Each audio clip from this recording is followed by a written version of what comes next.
আসছে রাজা রানীর রোমিও এবং এই সিরিজে একেবারে অন্যরকম চরিত্রে পাওয়া যাবে তোমাদের সকলের প্রিয় অভিনেত্রী রাতাশ্রীকে। তো আমার সঙ্গে এই মুহূর্তে রাতাশ্রীদি, কেমন আছো বলো?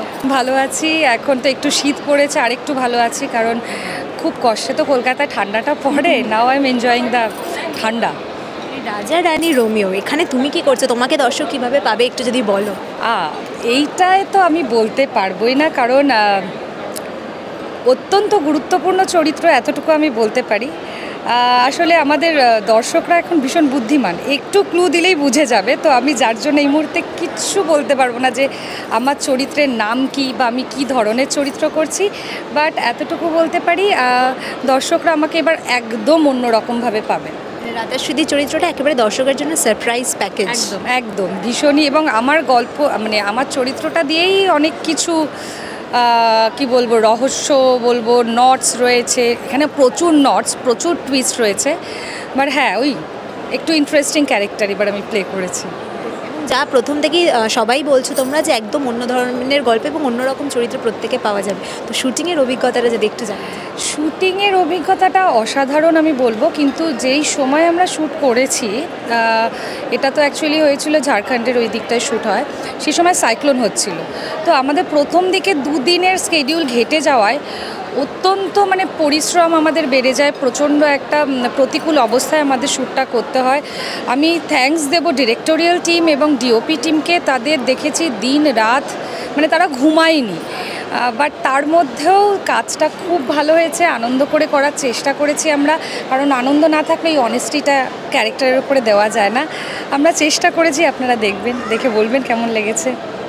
রাজা রানীর মাঝে রোমিও কি করছে একটু বল। রোমিওটা কি? আমি রাজা। দেখ পরপাস ইয়েতে যে রাজা রানী রোমিও। আচ্ছা, হাতে বন্দুক আছে মনে নিশ্চয়ই, মনে হচ্ছে তোর বদমাইশি করছে, দুষ্টুমি করছে মনে। সেটা কিন্তু আসলে আমি জানি না, সিরিজটা দেখতে হবে, না দেখলে কি করে ভাবে। প্রত্যেকটা চরিত্রতেই অনেক লেয়ার্স, কেউ পরিষ্কার করে না, প্রত্যেকটা মানুষের মধ্যে দুটো দিক আছে, একটা পজিটিভ একটা নেগেটিভ, একটা গ্রে সাইড একটা হোয়াইট সাইড। কিন্তু হোয়াইট সাইড থেকে কেন গ্রে সাইড হয়েছে তার জন্য একটা যুক্তি থাকে। এইখানে এই যুক্তিটা খুব ভালো টুইস্টের সঙ্গে সিরিজটা এসছে, এবং এইটুকু বলতে পারি আজ অবধি বাংলা ওটিটিতে যা সিরিজ এসেছে, দায়িত্ব নিয়ে বলতে পারি এই সিরিজ ওই ওটিটি প্ল্যাটফর্মের সিরিজগুলোর থেকে অনেকটা ভিন্ন ধরনের। সেটা মানুষ দেখলেই বুঝতে পারবে, কারণ ল্যাঙ্গুয়েজ যদি পাল্টে দেয় তখন মনে হবে একটা হিন্দি কিংবা ইংলিশের সিরিজ হয়েছে, এইটুকু আমি বলতে পারি দায়িত্ব নিয়ে।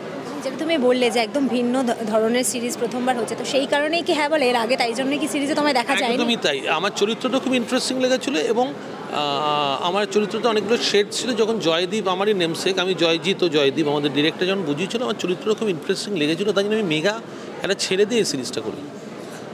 শুটিংয়ের অভিজ্ঞতা কেমন হলো? মানে ঝাড়খণ্ডে খাটিয়েছে, খুব খাটিয়েছে, মানে বিচ্ছিরি খাটিয়েছে। সকাল 7টায় কল টাইম দিয়ে পরের দিন 5টা অবধি খাটিয়েছে। মানে আমি গত 10-12 বছরে এত খাটিনি যা খাটিয়েছে, আমি নিংড়ে নিয়েছে পুরো আমাকে। কিন্তু যদি দর্শকের কাজটা করে ভালো লেগেছে, বা দর্শকের ভালো লাগার উপর বাকি ব্যাপারটা নির্ভর করছে। যদি ওদের ভালো লাগে তার মানে তো 16 কলা পূর্ণ।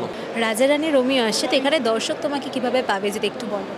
দর্শক আমায় মানে যেহেতু এটা রোমান্টিক থ্রিলার, সেইভাবে পুলিশের প্রয়োজনীয়তা যেভাবে রয়েছে সেইভাবেই দর্শক আমায় পাবে, পুলিশ হিসেবে, এসআই হিসেবে। এবং গল্পটা মানে থ্রিলারের ক্লাইম্যাক্স অবধি পৌঁছানোর জন্য পুলিশের যতটা ভূমিকা সেইভাবে ওইটুকুই পাবে।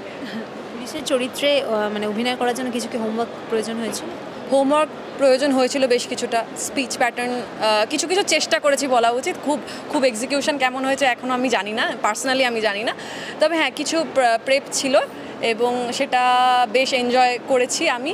এবং যেহেতু পটভূমিটা একদমই আলাদা আমাদের রেগুলার লাইফের থেকে, তো তার জন্য কিছু প্রিপারেশন নেওয়ার দরকার ছিল। তো এই সব মিলিয়ে আর কি একটুখানি তো চেষ্টা করেছি, দেখা যাক এবার কেমন হয়। শুটিং তো বাইরে হয়েছে, ঝাড়খণ্ডের দিকে হয়েছে, তো শুটিংয়ের এক্সপিরিয়েন্স কেমন ছিল? 14 দিন প্রায় আমরা ছিলাম বাইরে, এবং সেই সময় ওয়েদারও খুব একটা ভালো ছিল না। এবং আমার কাছে এই জয়দীপদার সঙ্গে আমার প্রথম কাজ, এবং পুরো টিমটার খুব আননোন আমার কাছে, কাউকেই চিনতাম না। তো সেখানে সকলের সাথে মানে নতুন করে চেনার পরই কাজ করা একসাথে, এই সব মিলিয়ে এক্সপিরিয়েন্সটা খুব সুন্দর। এবং যা হয় বাইরে এক ছাদের তলায় আমরা ছিলাম আলটিমেটলি, তো রোজকার আমাদের কাজের পর মানে কে কখন বেরোচ্ছে কে কখন ঢুকছে সবাই সব জানি, সেই একটা মজা, সেই একটা মানে একসাথে থাকার যে মজা সেটাও হয়েছে কিছুটা, কিন্তু খুবই রাফ স্কেডিউল ছিল, তো খুব মজা আমরা করিনি। তবে হ্যাঁ, সকলের সঙ্গে আলাপ হয়ে কাজ করার সেটা খুবই মানে বাইরে বলে আরও বেশি একটা মানে অন্যরকম এক্সপিরিয়েন্স হয়েছে।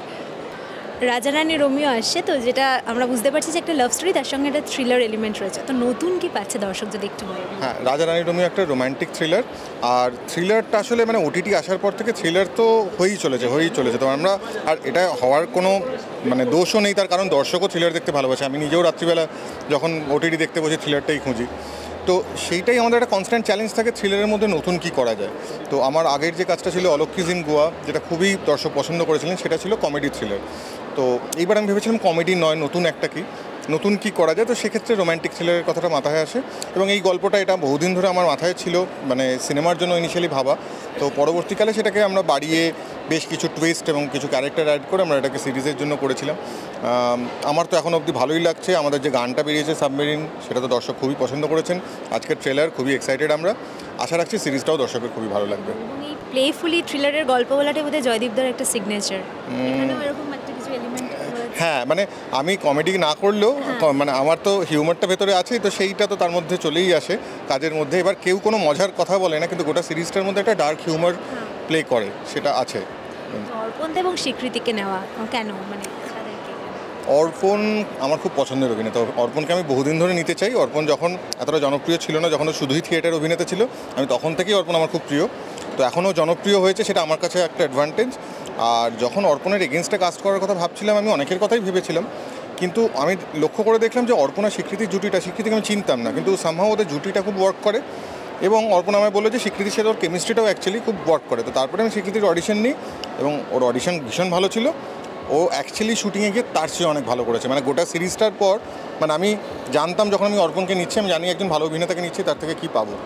আমি যখন জয়জিৎদাকে কাস্ট করছি, আমি জানি জয়জিৎদা কাজ আমি দেখেছি, জয়জিৎদা থেকে কী পাবো, কিন্তু স্বীকৃতিকে আমি চিনতামই না, আমি কখনো ওকে অভিনয় করতে দেখিনি। তো ফলে স্বীকৃতি কেমন করবে আমার কোনো আইডিয়া ছিল না, কিন্তু যখন সিরিজটা শেষে এখন আমি এসে রিয়েলাইজ করছি আমার অ্যাকচুয়ালি স্বীকৃতিকে সবচেয়ে ভালো লাগছে। তো ওর চরিত্রটাও সেরকমই, রানীর চরিত্র সবথেকে বেশি লেয়ার্ড, সবথেকে বেশি রহস্য ওর মধ্যে রয়েছে। কিছু বলেও নি, ঠিক পুরো তোমার মানে ডিরেক্টর, সেটা আমরা সেটা আমরা মেনটেন করেছি, সেটা ট্রেলারেও আমরা যতটা সম্ভব চেপে রাখার চেষ্টা করেছি, কিন্তু মানে চরিত্রটা বহু কিছু ছিল, অ্যান্ড স্বীকৃতি হ্যাজ ডান টোটাল জাস্টিস।